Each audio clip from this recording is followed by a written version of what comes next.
pagi anak-anak. Bagaimana kabarnya hari ini di rumah? Alhamdulillah. Bapak terus senang karena pada pagi ini kalian beserta keluarga masih diberikan kesehatan oleh Tuhan Yang Maha Esa, sehingga kita masih bisa berjumpa meskipun hanya melalui video ini.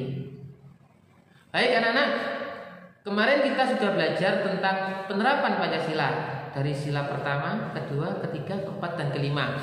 Pada kesempatan kali ini kita akan belajar kembali tentang bagaimana menjadi warga negara yang baik melalui pembelajaran PPKN. Oleh karena itu, sebelum kita mulai pembelajaran kali ini, marilah kita berdoa menurut agama dan kepercayaan.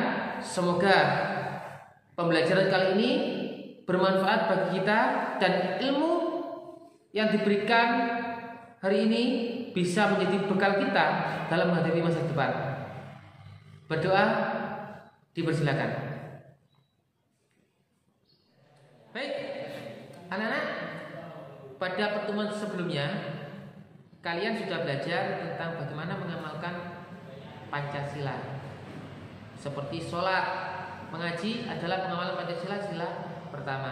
Kemudian menyayangi sesama manusia, makhluk hidup, berbuat baik dengan sesama adalah pengamalan Pancasila sila kedua. Kemudian kalian juga kemarin belajar tentang bagaimana menjaga persatuan dan kesatuan. Pada kali ini kita juga akan mengamalkan Pancasila, tetapi ini lebih khusus lagi. Kenapa?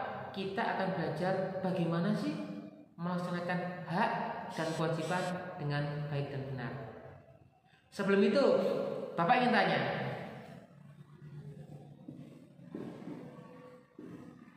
apakah itu hak?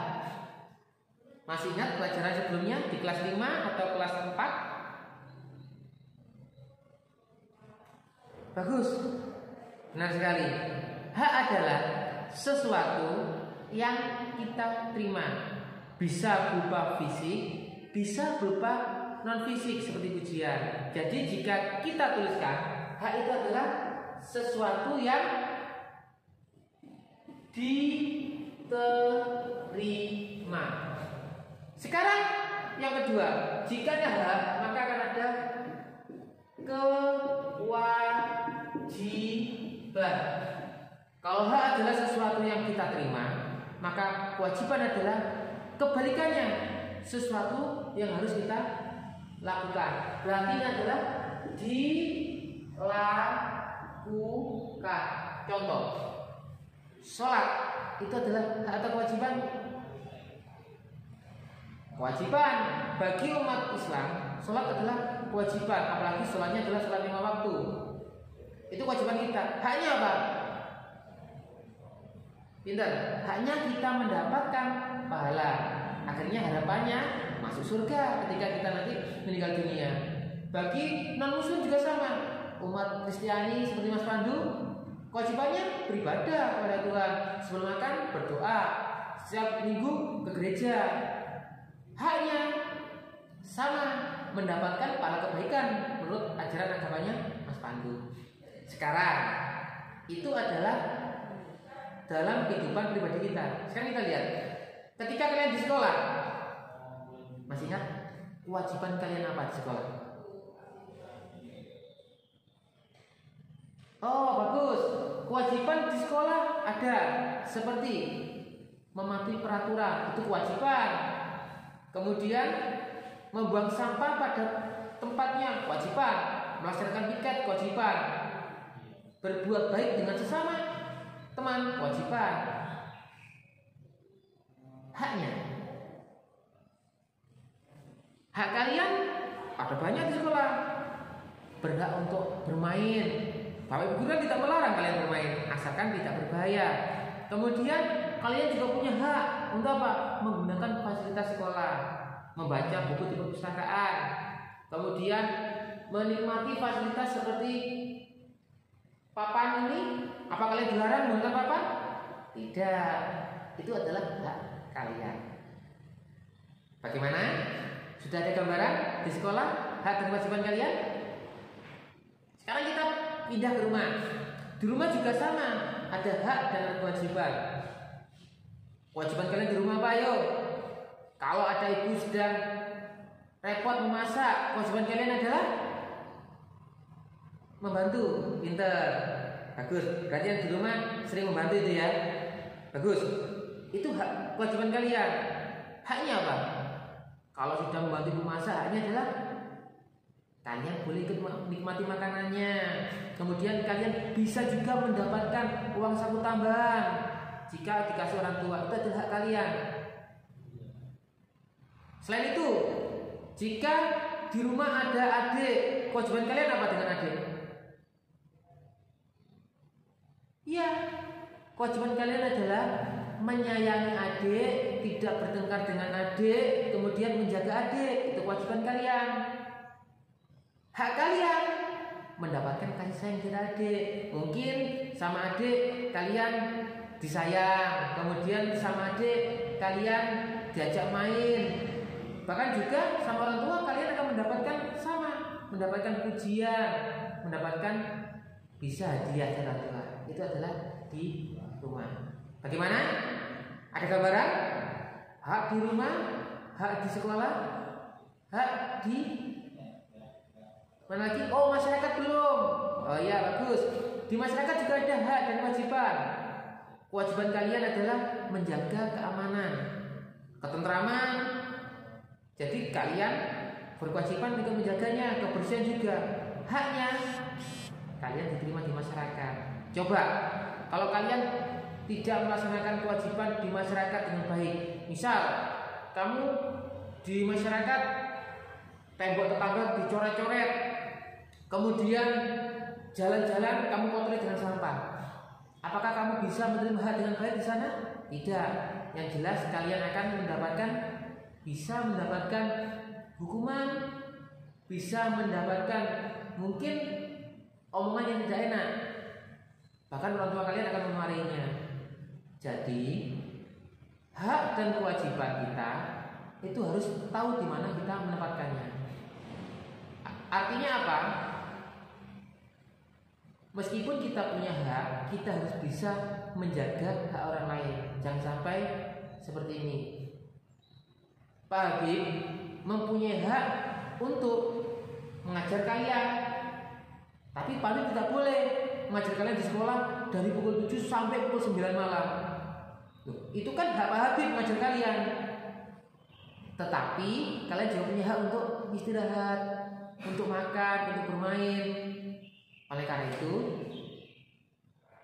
karena itu kalian harus bisa melaksanakan hak sesuai dengan tempatnya.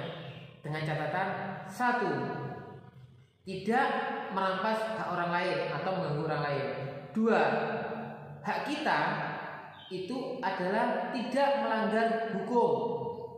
Artinya kita bebas melakukan apapun asalkan tidak melanggar aturan hukum yang ada di Indonesia. Seperti ini, kalian berhak untuk menggambar dimanapun boleh, tetapi kalian tidak boleh menggambar di tempat-tempat umum, di rumah orang, di jalan. Kalian gambar boleh di kertas punya sendiri. Misalnya gambar di rumah boleh, di tembok rumah asalkan dapat izin dari orang tua. Maka dari itu hak dan kewajiban harus dilaksanakan sesuai dengan tempatnya. Ada pertanyaan sekarang, antara hak dan kewajiban mana yang didulukan? Silakan. Hak dulu? Oke, ada yang jawab hak dulu ya. Kita coba beda dulu ya. Kita bahas dulu. Jika hak didahulukan, misal kalian ingin makan, kalian punya hak untuk makan, tetapi ibu kalian belum selesai membuat masakannya. Kalau kalian mau minta haknya dulu, apakah kalian langsung minta ibu makan, ibu makan? Apa kalian seperti itu? Tidak kan? Jadi agar hak kita bisa cepat terpenuhi, maka kita laksanakan kewajiban dulu, membantu ibu dulu. biar ibu membuat masakannya lebih tenang, kita bantu jaga adik. Nanti kita melaksanakan kewajiban dulu. Kemudian ketika di masyarakat sama, kita melaksanakan kewajibannya dulu. Masa kalian minta gaji dulu, misalkan kalian bekerja, saya minta gaji saya ketika bekerja, padahal belum bekerja, apa seperti itu? Tidak kan? Jadi ketika ada hak dan kewajiban, lebih baik sepatutnya kita melaksanakan kewajiban dahulu, baru meminta hak kita. Sama halnya dengan tadi, seorang pekerja kewajibannya bekerja, maka bekerja dulu, kemudian menerima upahnya berikutnya. Itulah adalah contoh pelaksanaan hak dan kewajiban kita di rumah, di sekolah, dan di masyarakat. Baik, sekarang untuk tugas kalian di rumah dengan buku ini, ya tentulah buku yang setiap hari kalian buat belajar di rumah.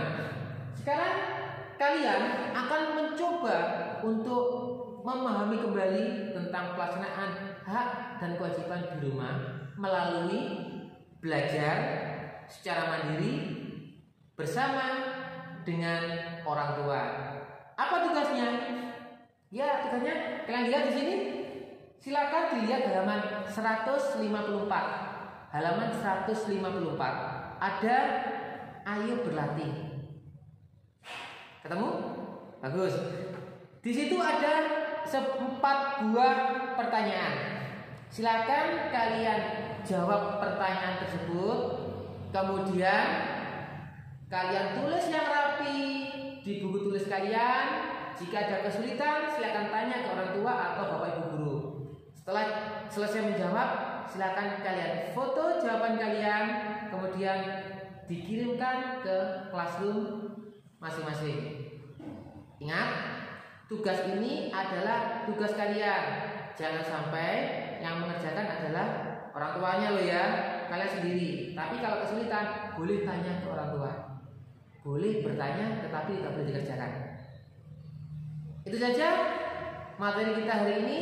Semoga pembelajaran kali ini bisa membuat badan kita tetap sehat dan juga bisa menambah wawasan kita.